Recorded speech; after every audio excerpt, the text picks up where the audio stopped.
Selamat pagi Bapak, Ibu, dan Saudara sekalian. Kita berjumpa lagi dalam acara Resapi, Renungan Santapan Pagi, hari Sabtu 10 April 2021. Pagi hari ini saya mengajak kita membaca satu bagian firman Tuhan dari Keluaran 3 ayat 1-6 tentang perjumpaan Musa bersama dengan Tuhan di Gunung Sinai. Saya bacakan kitab Keluaran 3 ayat 1-6. Adapun Musa, ia biasa menggembalakan kambing domba Yitro mertuanya, imam di Midian. Sekali ketika ia menggiring kambing domba itu ke seberang padang gurun, sampailah ia ke gunung Allah, yakni Gunung Horeb. Lalu malaikat Tuhan menampakkan diri kepadanya di dalam nyala api yang keluar dari semak duri. Lalu ia melihat, dan tampaklah semak duri itu menyala, tetapi tidak dimakan api. Musa berkata, "Baiklah, aku menyimpang ke sana untuk memeriksa penglihatan yang hebat itu. Mengapakah tidak terbakar semak duri itu?" Ketika dilihat Tuhan bahwa Musa menyimpang untuk memeriksanya, berserulah Allah dari tengah-tengah semak duri itu kepadanya, "Musa, Musa." Dan ia menjawab, "Ya Allah." Lalu Tuhan berfirman, "Janganlah datang dekat-dekat, tanggalkanlah kasutmu dari kakimu, sebab tempat di mana engkau berdiri itu adalah tanah yang kudus." Lagi Tuhan berfirman, "Akulah Allah ayahmu, Allah Abraham, Allah Ishak, dan Allah Yakub." Lalu Musa menutupi mukanya, sebab ia takut memandang Allah. Mari kita berdoa sebentar. Bapa Surgawi, kami bersyukur pagi hari ini kami boleh bertemu kembali dalam acara Resapi, Renungan Santapan Pagi.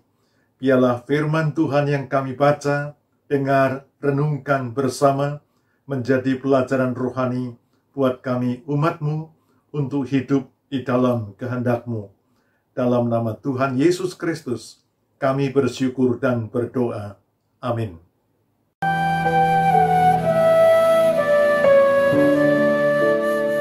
Jemaat sekalian, Gunung Sinai adalah nama gunung tempat Tuhan atau Yahweh menampakkan diri kepada Musa dan membuat perjanjian dengan suku-suku bangsa Israel yang berkumpul di situ. Gunung Sinai terletak di antara Mesir dan Israel. Di dalam Alkitab, Gunung Sinai ini disebut juga Gunung Horeb atau Gunung Allah. Inilah gambar Gunung Sinai dengan ketinggian 2.285 meter. Sangat indah, tetapi hanya berupa batu-batuan saja. Inilah gambar puncak dari Gunung Sinai, di mana dibangun chapel di atasnya untuk berdoa. Di tempat inilah dipercaya oleh Musa menerima 10 perintah Allah dari Tuhan.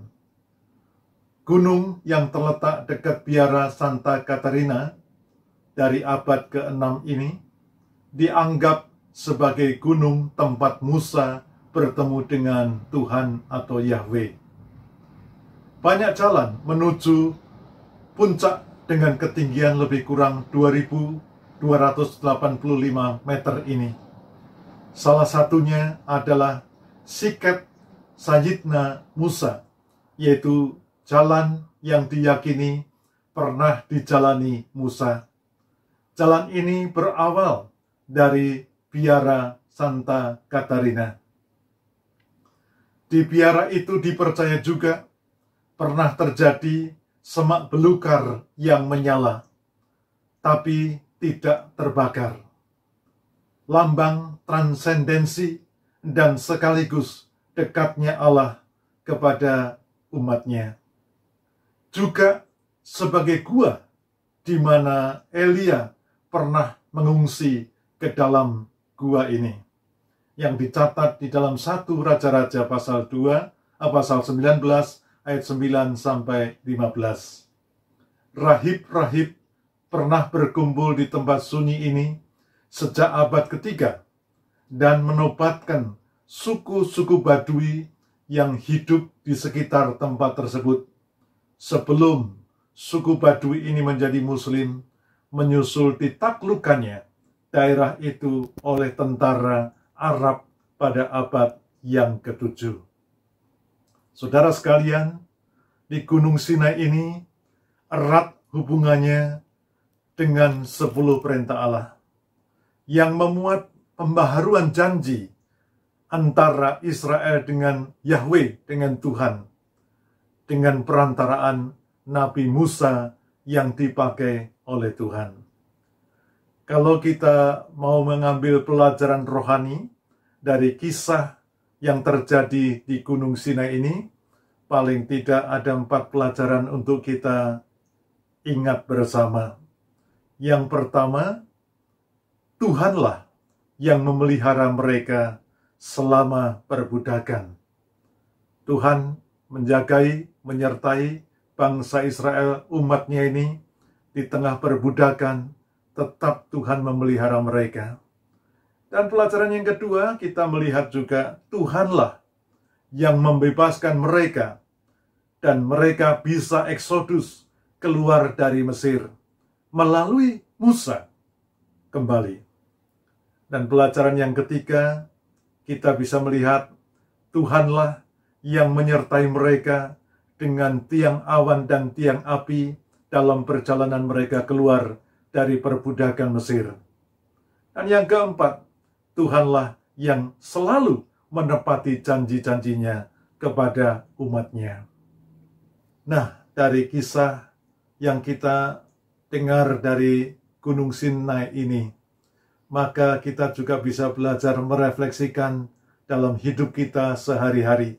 Kita tetap juga meyakini Tuhan yang sama adalah Tuhan yang memelihara kehidupan kita dan membebaskan kita dari perbudakan dosa.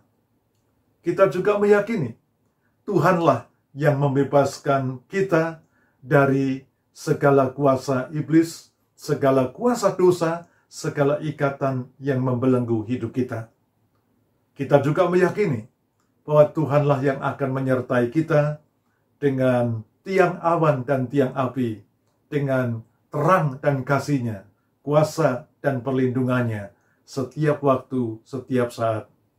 Dan kita juga meyakini bahwa Tuhanlah yang akan selalu menepati janji-janjinya kepada kita umatnya. Dan salah satu janji yang paling besar yang sedang kita tunggu adalah Yerusalem baru, Kanaan surgawi.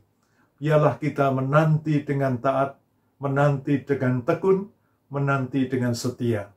Sehingga Yerusalem baru, Kanaan surgawi, janji yang kita tunggu menjadi kenyataan, menjadi milik kita semuanya. Tuhan Yesus memberkati. Amin.